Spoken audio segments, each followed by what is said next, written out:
거절당하자 택시비 내놔라. 자, 이게 소개팅 앱에서 만난 남녀 간에 벌어진 사건인데 소개 좀 해주시죠. 네, 지난해 12월 연말이었습니다. 12월 29일 날 한 20대 남녀가 만났습니다. 소개팅 앱을 통해서요. 젊은 남녀가 만날 수 있죠. 식사도 함께 했어요. 그리고선 이 남성이 밤에 위험하니까 여성을 데려다 주겠다고 집 앞에까지 갔습니다.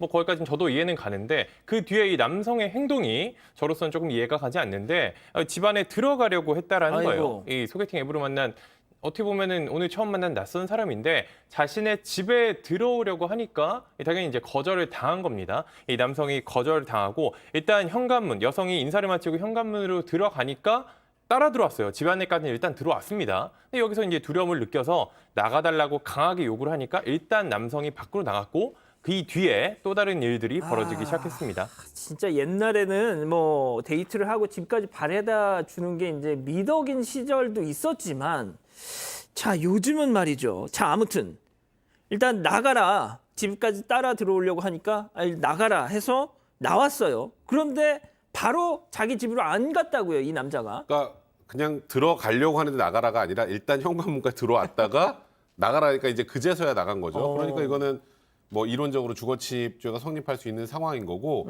여기서 아마 만약에 이 남성이 순순히 그냥 갔다면 이건 저희 사건 만약에 소개하고 있지 않을 거예요. 여성이 이런 거 정도까지 고소를 하진 않았을 것 같은데 문제는 여기서 바깥으로 나갔잖아요. 거기서 카톡 문자를 보냅니다.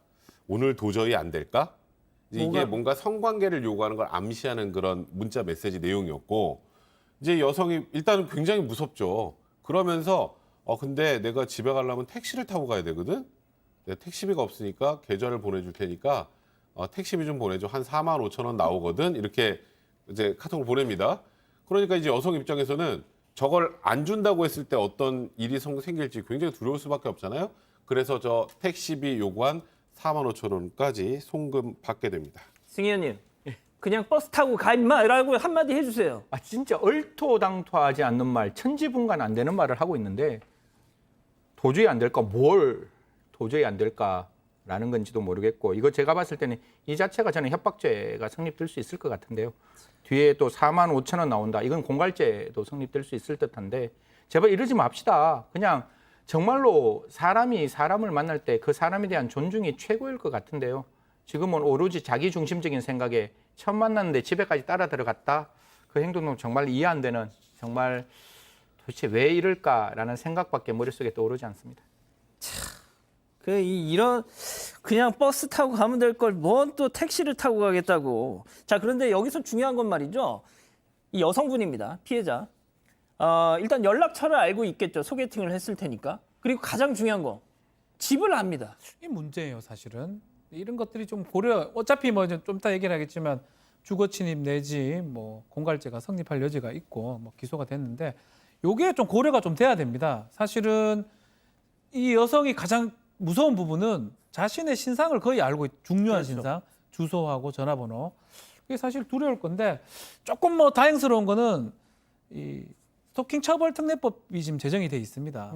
앞으로 이제 시행이 되기 때문에 그게 된다 그러면 혹시라도 접근을 하거나 이러면 바로 접근 금지를 한다거나 조치가 가능할 수는 있고 그렇지만 아마 이 여성 입장에서는 상당히 항상 두려움을 좀 갖고 있지 않을까. 이런 부분이 좀 국가에서 배려가 돼야 되는데 이 스토킹 처벌법 없을 때는 이것도 배려조차도 안 됐었거든요. 그런 부분이 있습니다. 자, 일단 이 사건의 경우 법원 판단이 나왔습니까? 네, 맞습니다. 일단 검찰이 기소를 할 때 주거침입 그리고 공갈협박 혐의를 적용했습니다. 집에 들어간 거 따라 들어간 거예요. 들어오라고 한 게 아닙니다. 그렇기 때문에 이제 벌금 300만 원을 선고했는데 이 여성의 집에 허락 없이 침입하고 공갈협박을 한 혐의 벌금 300만 원인데 이 재판부는 피해자의 허락 없이 주거에 침입하고 택시비를 요구하는 행동으로 정신적인 충격을 줬다라고 했습니다. 다만 초범이고 또 이 피고인이 이 사건으로 회사에서 징계를 받기도 한 점 등 양형 조건을 종합적으로 고려해서 판단했다라고 밝혔습니다.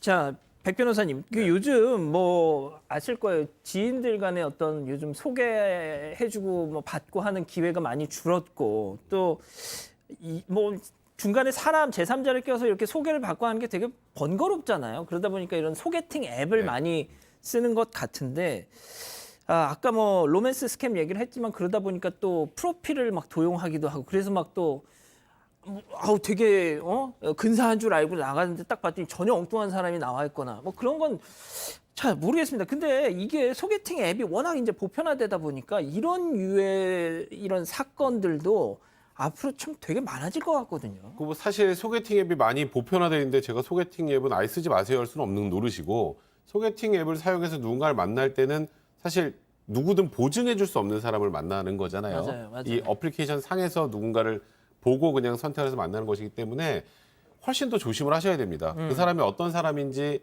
정확하게 어렵죠. 이번 사건도 이 남성에 대해서 정확하게 이 여성이 알고 나가서 만났다면 이런 일이 생겼을까요? 아니면 아예 이런 일 자체를 안 만들 수도 있었을 텐데 이제 다만 이번 사건 좀 아쉬운 건 뭐 일단은 저는 벌금 300만 원이 좀 너무 적은 것 같다 일단 기본적으로 생각은 좀 들고요. 예. 다만 이제 재판부에서 바라봤을 땐 이 사람이 만약에 현관문까지 왔는데 여성이 나가라 했을 때 안 나갔으면 이거보다 훨씬 형이 중했을 거예요. 근데 일단 나왔다라는 거. 아하. 그 피해 금액 자체가 택시비 한 4만 5천 원 정도였다라는 점. 예. 이제 이런 부분들 때문에 이제 벌금 300만 원 선고된 것 같은데 일단 뭐 이런 일들로 이게 조금 더 범행이 진화됐을 때 형량도 좀 고려를 앞으로 해야 될 거거든요. 왜냐하면 이런 소위 말하는 소개팅 앱이 굉장히 많은 사람들이 사용하고 있다면 이걸로 생기는 범죄 유형에 대해서 어떻게 처벌할 것에 관련해서도 재판부에서도 이런 부분에 대한 양형 기준도 한번은 다시 한번 생각하고 검토해 볼 필요가 있지 않을까 이런 생각 듭니다. 알겠습니다. 자, 오늘 법 이렇게 마무리하고요.